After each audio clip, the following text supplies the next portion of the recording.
Okay. All right. And everybody that has an account now will have access to that forever. Whatever good stuff I will create in the future with you guys as my guides and review partners, which I love so much. So how do we create or rewrite our elevator pitch? Let's just go on over the basics, because really what people in the first 7 seconds, people make most of their decisions about you. And unconsciously or automatically, they have decided whether they want to listen to you or not. And that's really frustrating for most of us. We don't realize it. We don't have time when we meet somebody. They make a decision. Do I like you? Do I trust you? Do I even want to listen to what you're having to say? And many people will never like you, and that's fine. I mean, there's people that just don't like you. That's fine. And so other names for what I call here elevator pitch are also soundbite, elevator speech, or infomercial. Now it's named because it's supposed to be so short that when you meet somebody in the elevator, in a crowded elevator, and they say, "Hey, nice to meet you, what do?" You can tell them before the next time the elevator stops what it is that you do in such a compelling and interesting way that they want to say, "Oh, let me come with you and explain more about what you do," ideally. So the truth is that at any given time, only 3% of the people we will meet are in a buying mode. They're even interested to buy the stuff that you offer them. And 7% may be open to buying, 30% may be interested but not thinking about it. Another 30% don't even think they're interested about your product or service. And the rest know that they're not interested. So you have a chance. 70% of the people theoretically are open to listen to your message. The rest, forget about them. It's a pyramid, not a pyramid scheme, by the way. So an elevator pitch is a short description that you can use to tell people quickly, specifically, and succinctly what you do and who you help. And the purpose is to make it easy for someone to know either who they could refer to you or if they might be a good client or customer for you yourself. And you can use this when you're networking, when you're meeting potential referral partners, promotional partners, or potential clients. You can use it in social medias, in interviews, on the stage, and whenever people ask you what you do. Now, the purpose of the initial conversation that we talked about last time is, of course, to be interested in other people. So in the end, they reciprocate and ask you, what do you do? So your elevator speech ideally is just one sentence and less than 1 minute. Less than 3 minutes is absolute maximum. Yes, Jackie. Good. And ideally, you use it after a first connection, where the other person asks you, "And what do you do?"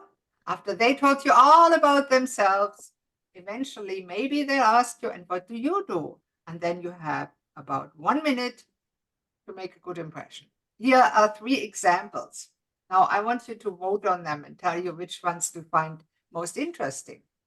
If I say, "I have a private brain and mental health coaching practice where I use my background as a retired physician and a naturopath to help health-conscious individuals gain confidence in selecting the best health, nutrition, and mindset habits so they can recreate their life energies daily, age well, and live daily with passion and purpose. I do this by providing them with evidence-based answers to all their questions for my over 40 years in healthcare and personalized research."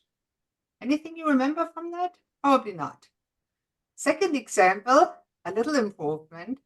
I use my background as a retired physician and a naturopath to help health-conscious individuals gain confidence in selecting their best health, nutrition, and mindset habits so they can recreate their life energies daily, age well, and live daily with passion and purpose. That's pretty good. But you can even pique more interest when you say something like, "People hire me to recover the sparkle in their eyes and the spring in their step." Because that's most likely that they say, "What? How do you do that?" What does it mean? So then you can explain further.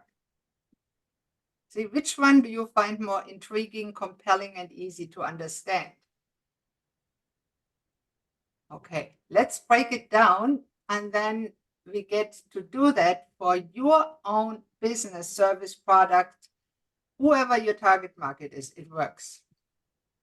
Now, all the components of an elevator speech are, you always include a generic title of what you do, if you want to categorize you. I'm a health coach, I'm a speaker, or I speak on stages. You may or may not. Make it clear who your ideal client is. You want to directly address them. Parents hire me, or I help parents. I help adults. I help teachers. I help organizations. Clearly identify and state the results that your clients get and any pain point that you may relieve them of. What do you help your people get better at? Do you help them feel better, get more energy, overcome their mind blocks, understand why people wage wars in Ukraine, or learn how to become better at whatever it is you help them to do? For example, if you're a speaker, paid speaker on stages and want to make money, you have to think about two target markets. Number one is the organization that hires you. Why do they want to pay you to speak on their stage? Now, that's different whether they are a for-profit organization that hires you for their employees or a non-profit that hires you to fulfill their purpose. In any case, it's the organization purpose that you have to address when you sell to the organization. And then a second step, when you do your talk or your course or your workshop, you have to consider what their target market is interested in.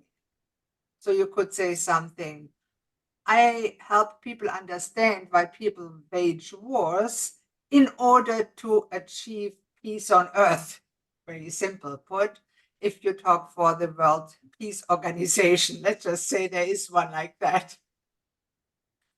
And if necessary, and it's optional, highlight your special process, method, expertise.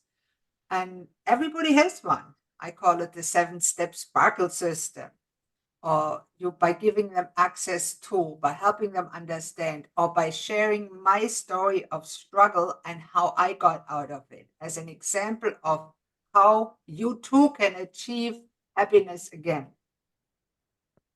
Always go back to what they want, because nobody cares what you experienced. Even if it's really bad, they may say, oh, but they never buy from you unless they feel that some benefit will result for them. Now, how do you do that? Here's tips and tricks. You worry about that later. Don't worry about getting it perfect now, because it's important to get a good draft going, and then we can work on it during the rest of your life. I don't know how many elevator speeches I tried in my last 7 years where I was in business. I think about 150 at least. I'm still not done. I don't know which one is the best, and it may change over time. So don't worry about if you don't get it perfect. Nobody ever gets it perfectly. I have never seen anybody that had 100% great elevator pitch. Maybe for them. Maybe it is. I don't know. I haven't seen it. Now, there's 5 steps to build your elevator pitch. And that's where your paper comes in that you have right now in front of you. That's important. Step 1, who do you serve? Right now, let's work on that.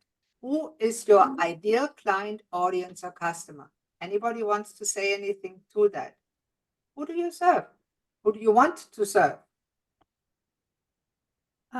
My ideal client, and this is where my business kind of gets complicated, is my end user is not the purchaser.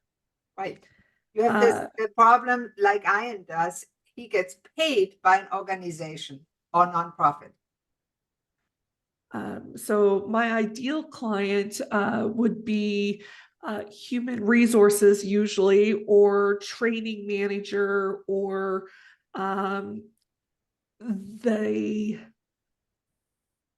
they work on the behalf of the company to say, hey, please search out a solution to this.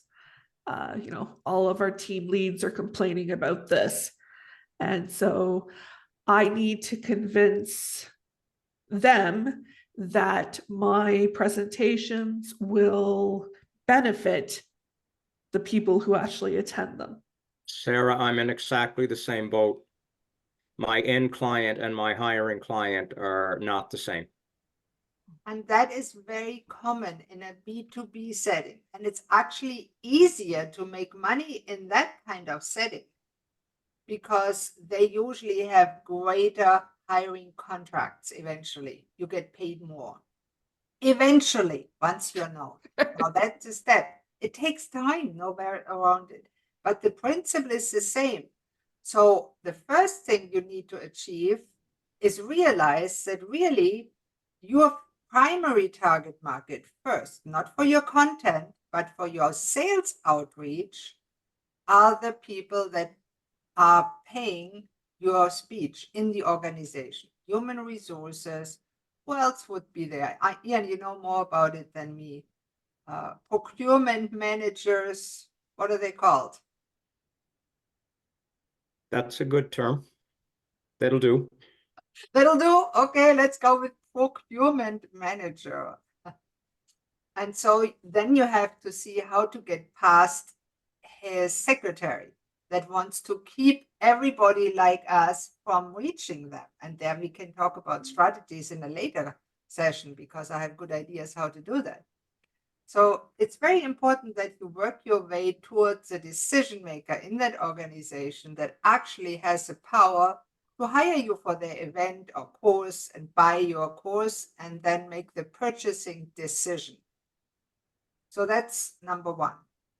And then once you have a contract, say you got a speech to deliver, that's the same situation that B2C people are into. And that's where the complexity goes out of it. Yes, there's where your message is important to the audience or to the consumer if you do direct to consumer selling or have a B2C business where you do coaching to end consumers. And you will see that many of the marketing classes and sales courses are directed to B2B market because it's so much easier to make money in that area. It's still difficult, but it's easier time-wise because you have to reach out to less people. But you have to have a good message and something, a product that you can pitch to them. Whereas when you reach out to the end consumer, you pitch basically yourself to the end consumer and say, hey, do you like me? How about we talk about getting into my product or service? So it's very important that your audience knows that you're talking to them. And so when you reach out to an HR professional, you can say, I help mental health patients feel better because they don't care unless they have a problem themselves. That's not what they're looking for. They're looking to look better in their own hiring hierarchy. They want to look better in the eyes of their boss. And they want to be able to justify the decision to hire you and pay you to their boss. So when you do a pitch to HR or a procurement manager, you need to include points why your message and your speech or your course is what they need to serve their organization well, so they can make a good impression to their manager. Those points, think about what they need to talk to their manager later and say, hey, this speech, I hired Ian, I hired Sarah, I hired Christine, because she said she could serve our target market in a way that improves our good standing as a company, as a nonprofit with our clients and the government. Because who pays the organization? who pays in the end the nonprofits. It's either government, it's companies, it's private people that give donations. So companies, organizations want to look good in the eyes of their target market that pays them. So that's important when you pitch anything to their procurement messenger. What do they want to look good? So that's the first step. Now say you're B2C. You have somebody in front of you that may be interested, a normal person, let's say. Same idea. Everybody is looking for one thing and thinks about what's in it for me. That's a famous channel, WII-FM, the most listened to radio channel in the world. What's in it for me? Whoever you meet in your daily life has that question, whatever you say. And whatever you say, if you get in the mind, they won't tell you the answer, so what? You've lost. And if in their mind they say, oh, you won, next step. See it as a computer game. You go level, level, level. The first step when you meet somebody is to get away from the so what? Why should I care? To, oh, then you get next level in your computer game of sales. You see, then you can start pitching. All right. It sounds complicated. I like your TV, Ian. Identify the holy grail of what you offer your corporation or organization's clients. What is the top benefit? I can't live without that benefit. Imagine somebody has severe back pain, can't walk. He wants to get rid of the pain. He'll do anything and pay anything to get rid of it. What's the pain that your product or service or speech or learning or course will solve? And why are you so good at it? And what are you so good at that you are the one that can solve it and nobody else in this world? Oh, wow, that gets hard, because if you don't believe that you can, nobody else will ever. You have to be delighted and proud to share what you do for the world. Your passion. Christine, I have a question. And I think this could be a generic response for almost any business, especially in the healthcare world. I sell hope.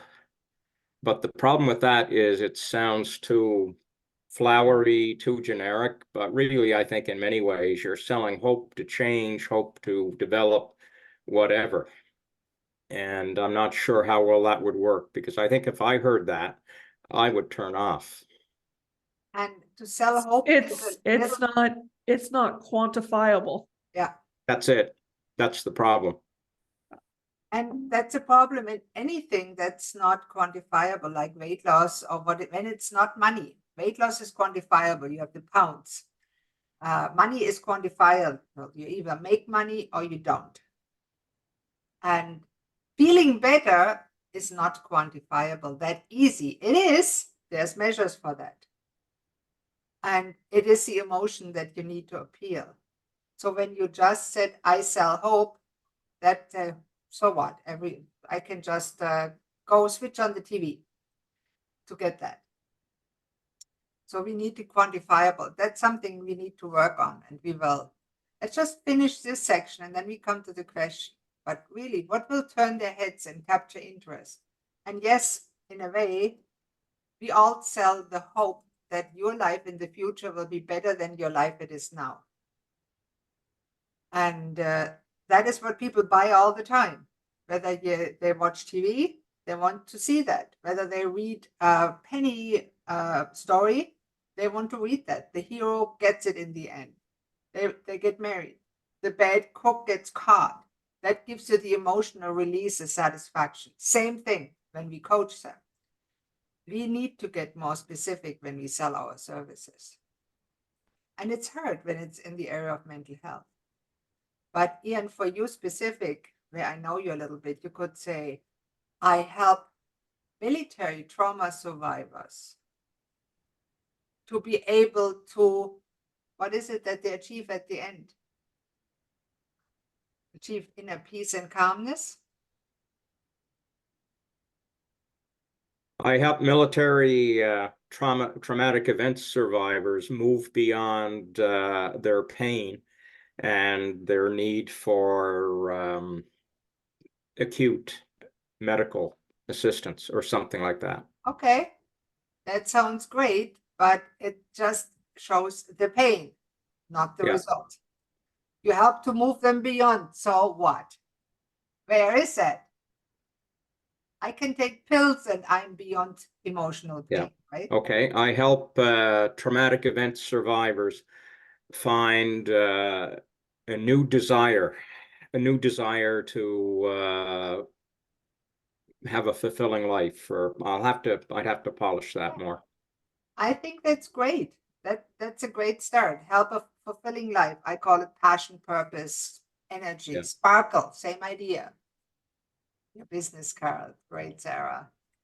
And that is really interesting to see. Oh, make it a little intriguing. Find something that symbolizes what you do. Maybe maybe you'll find a symbolism that's used in the military for you.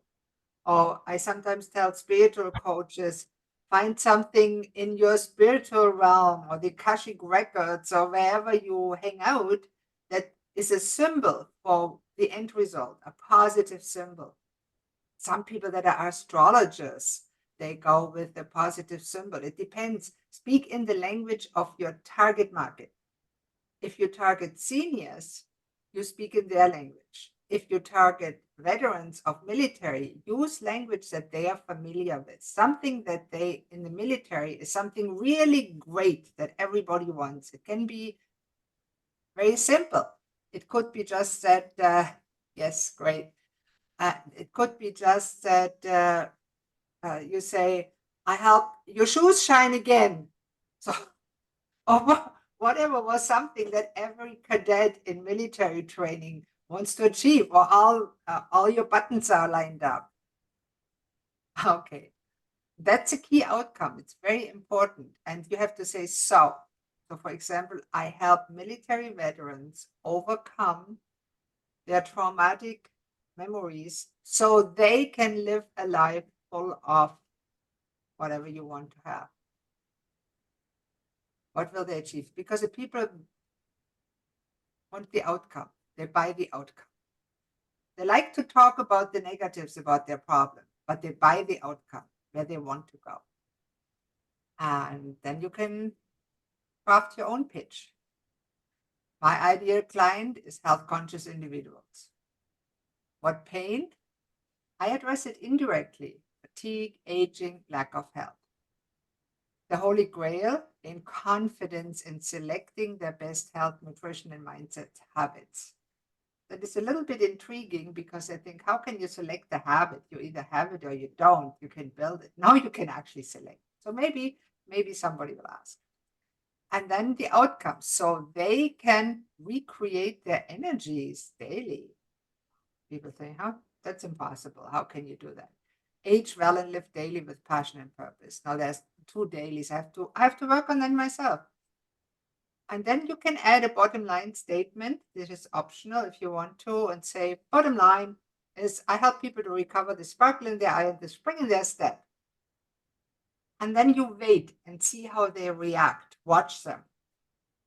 If they shrug their shoulders and say, nice meeting you, and go to the next, it wasn't for them. But if they look at you quizzingly and you say, then you can wait a few seconds and see if they want to ask a question. And even if they're not, you can go on with the question of your own. Is it something you or someone you know might be interested in? That forces them to give you an answer. They even say, well, maybe later on, not right now, or that they're really not interested. Or they say, yeah, tell me more. Then you're in conversation. Make sense? And that's really something that we all have to file on and work on. But the principle is the same. Focus always on the benefit, what's in it for them. Nobody cares that you want to make more money. I need money tomorrow. I need to make $1,000 this week. My boss at when I was working said to me, I need 40 sales this week from your team. And I listened to that as a team member, and I said to myself, why should I care about what you want? You need 40 sales? Okay, so what? Can you help me can you show me how I can do those 40 sales with the little tools that we got? That was my question that I didn't ask him, but in my mind, because people don't say what they think. That's a skill you will acquire over time. You need to listen to your own thoughts, and then that can help you to start listening to other people's thoughts or indirectly guessing at them. And then you can confirm your guess, because we never know what somebody else thinks, really thinks. We never will know that unless we ask them or they tell us.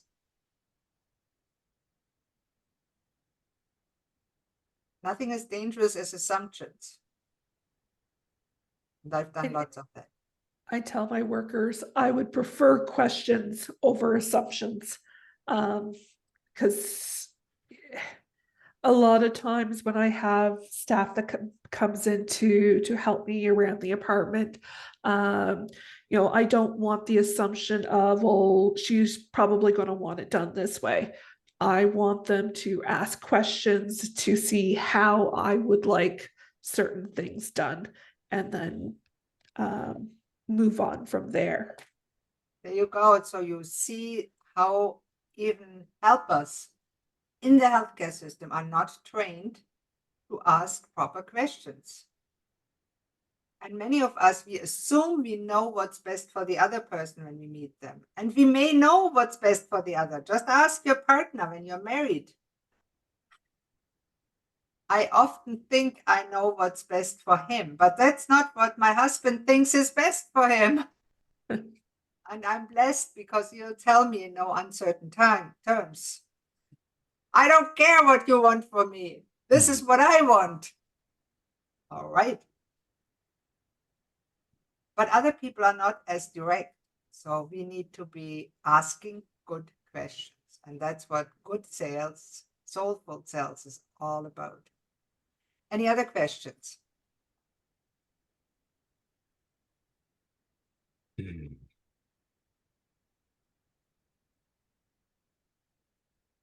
Now, I haven't heard neither from Emily or Jackie an attempt at their elevator pitch, and we have about 5 minutes left, just enough for 2 elevator pitches.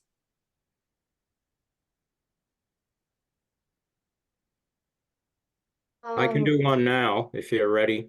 Go for one, and then Jackie, and then Emily. Okay. I'm a traumatic events recovery specialist. I help traumatized individuals and organizations recover their purpose and refocus their energy post-trauma. Good start. Cut the first sentence, then it's really good.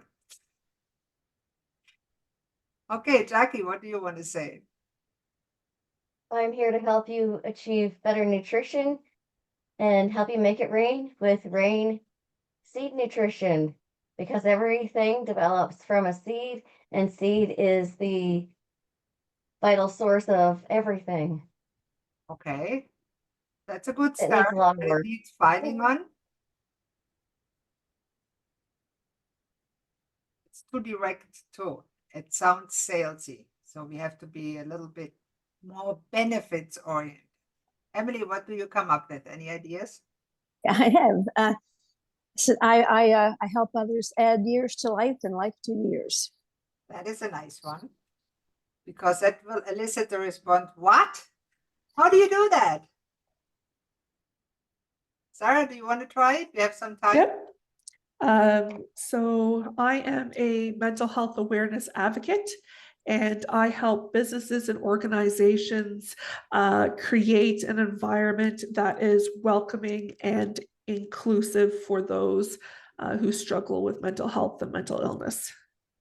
Okay, that's great. And both Ian and Sarah started with an I am, which is okay, but it's even better when you say as a, and then what you do, what you are, as a mental health activist, as a trauma recovery specialist.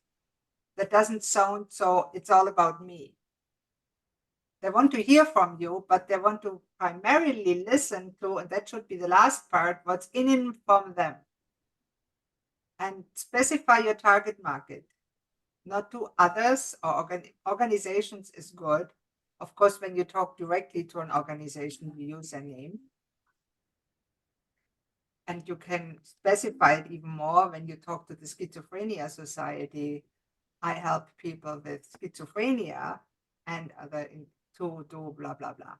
Or I made that elevator pitch pretty much the same to the Bank of Montreal yesterday. Yeah, And it caught the attention of an assistant manager, but then she needs to take it up a number of levels before they would give any comment back. and there we go. There's a follow-up. The money is in the follow-up. An average person needs 8 to 10 follow-ups these days before they buy. It's ridiculous, but true. And they do research. They go to your website.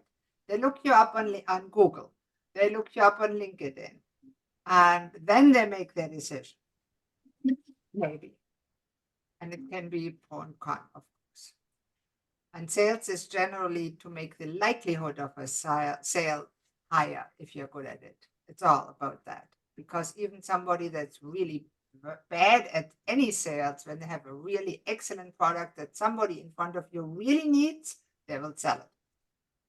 If you're in the desert and you have a bucket with water, it doesn't matter if you're good at sales. Your water will go to the next best thirsty person. That's not the situation we are in. What would be most valuable for you next week?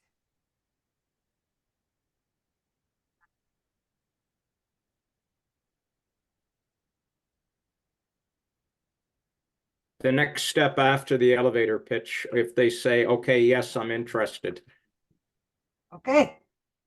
Let's talk about how to structure a sales conversation and then go towards objections.